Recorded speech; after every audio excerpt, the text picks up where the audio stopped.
سلام، كدايرين؟ لاباس عليكم؟ هانيين، نتمنى انكم تكونوا بصحه جيده ان شاء الله. كما تشوفوا اليوم غنقدم لكم غريبه والفقاص اللي ان شاء الله ما يحشموكمش، بطريقه سهله وبمقادير بسيطه ومتواجده في كل بيت. ونعطيكم جميع التفاصيل باش تحصلوا على نتيجه مرضيه وكما تتبان لكم ان شاء الله في الصوره. اول حاجه غنبداو بها هي الفقاص. غنبداو بالمقادير. بالنسبه للمقادير غنحتاجو 4 البيضات، كاس ديال الزيت، كاس ديال السكر، كاس ديال اللوز، نص كاس ديال الجنجلان، وهنا السكر بنكهه زهرة البرتقال، وخماره وحده، والدقيق. بالنسبه للدقيق على حسب الخليط. غنحاول نعبرو لكم بالكاس. بالنسبه هنا للبيض غنضيفو 4 البيضات، غنحيدو غير صفار بيضه وحده اللي غنحتفظوا بها باش ندهنو،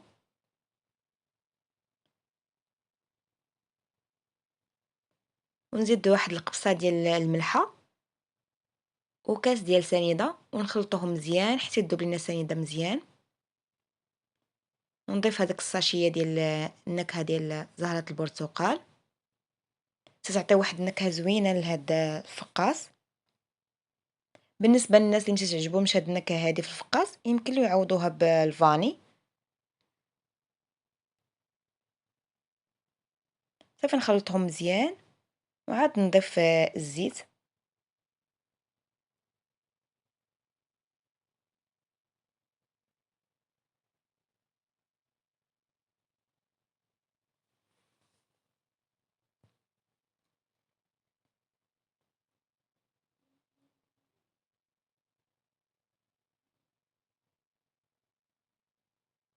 هنا من بعد ما ينسجم ليا هذاك الزيت والسكر والبيض، غنضيف انايا ربع كاس ديال ماء الزهر، غير شويه ديال ماء الزهر. مباشره نضيف الجنجلان اللي محمرينه من قبل في المقله، يعني غير مصهدينو. ونضيف اللوز اللي ماسحينه من قبل.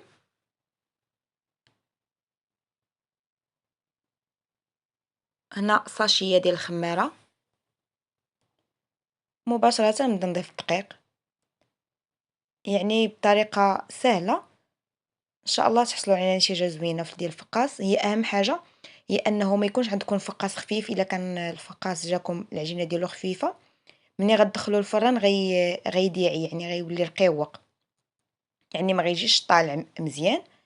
بالنسبه الا كان قاصح بزاف الفقاص غيتشقق. يعني راه الدقيق هو اللي تيلعب دور مهم في الفقاص باش ينجح لكم ولا لا. يعني بالنسبه لي هنايا احتاجيت 5 الكيسان ديال الدقيق، وضفت نص كاس، يعني 5 الكيسان ونص. هنا من نخلطوا العجينه غنحصلوا عليها بحال هكذا، هذا القوام هذا. ما تكونش ثقيله بزاف وما تكونش خفيفه وما تبقاش تلصق. بالنسبه لي غنقطع على 3 كويرات بحال هكذا ونشكلهم مزيان. ونحاول هنايا في هذه المرحله هذه فيما تكون هذاك اللوز تيخرج على برا، نحاولوا ندخلوه لداخل ونعاودوا نكركبوهم مزيان باش ما نجيو نقطعوا الفقاص ما يتكسرش لينا. انا بالنسبه للفقاص غندهنو غير بصفاره البيضه وشويه الحليب، وغنضيف عليها شويه ديال ماء الزهر.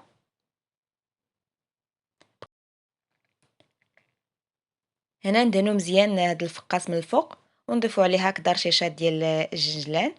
بالنسبه للطريقه ديال الطهي ندخلوه الفران بارد، يعني غير نحطوا اللاطه نشعلوا الفران ونديروا القياس بحال غنطيبوا كيكه، يعني تكون النار مهيله شويه. صافي نخليو حتى مني نقيسوه من الفوق ما تبقاش العجينه يعني انها باقا ما طابتش. عاد نهبطوها لتحت وهي ياخذ لنا داك اللون الذهبي. من بعد ما نخرجوه مباشره نغطيوه بواحد المنديل اللي يكون مفزقينه من قبل ومعصرينه مزيان، ونغطيوه ببلاستيكه، ونعاودو نتقلو عليه بشي حاجه شوفوا طابله شي حاجه ثقيله شويه، ونخليوه يبقى حتى يبرد، يعني من 5 سوايع ولا نبيتوه ليله كامله. بالنسبه لي انا اللي بيتو ليله كامله. كما تشوفوا غنقطعوه بطريقه سهله، من الاحسن يكون الموس ماضي.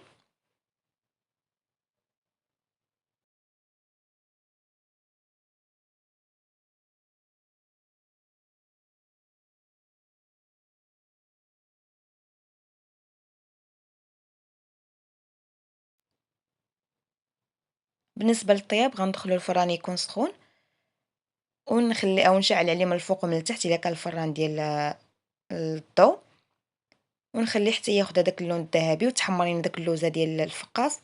من بعد نحيدوهم.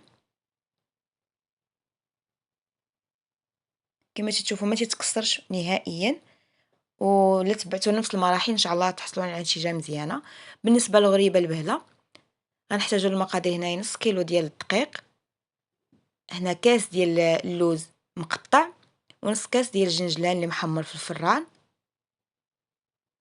اولا محمره غير في المقله، و125 غرام ديال الزبده اللي ذوبتها، وفاني، وخماره ونص وكاس ديال السكر كلاصي، وكاس ديال الزيت يمكن نضيفو شويه على حسب الخليط. هنا نضيفو جميع المقادير نضيفوها مره واحده: الدقيق والجنجلان، اللوز، الفاني والخماره. بالنسبه للخماره غنضيف غير وحده ونص.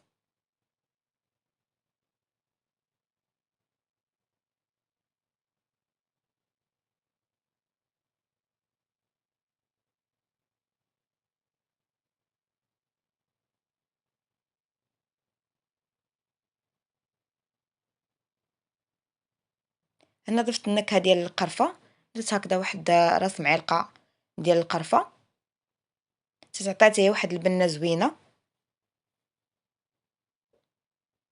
نخلطهم هكذا مزيان.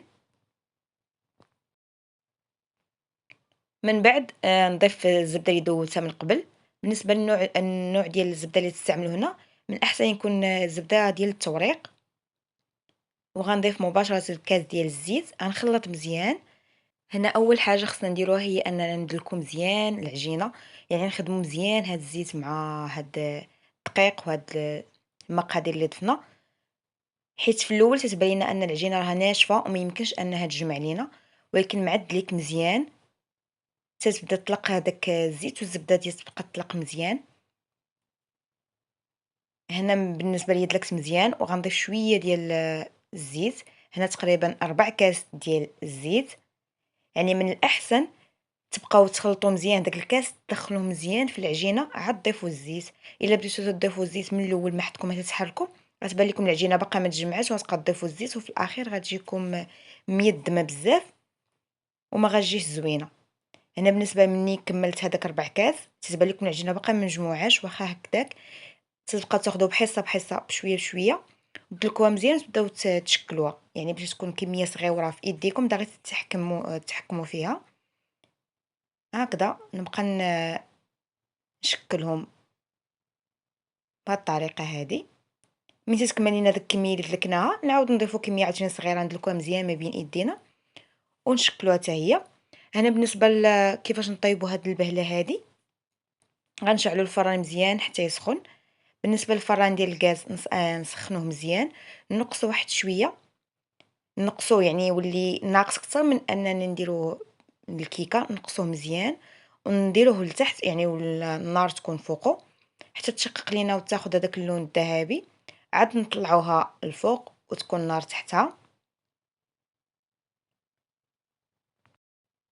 هنا من بعد ما حمرت الفقاس وكملت هذاك الغريبه اللي عندي، تنحصلوا على هذه النتيجه هذه، تكون نتيجه زوينه. هي فقط خاصكم تتبعوا بنفس المراحل ونفس المقادير اللي عطيتكم، غتحصلوا على نفس النتيجه. هنا بالنسبه للغريبه الباله يمكن لكم تضيفوا فيها حتى كاوكاو البلدي اللي تيكون حمر، يعني تحمروه مزيان في الفران وطحنوه وتخليوه شويه مهرمش، حتى هو تضيفوا فيها حتى هو تيجي زوين.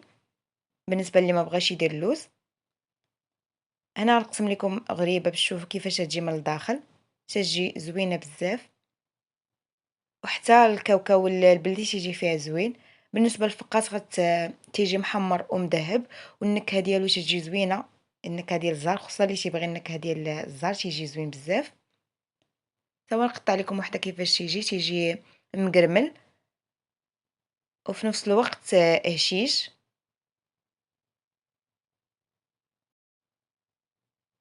هذه هي الطريقه ديالي المعتمده باش نوجد الفقاس والبهله. نتمنى انها تعجبكم وتجربوها وتقولوا لي في كومونتير كيفاش جاتكم.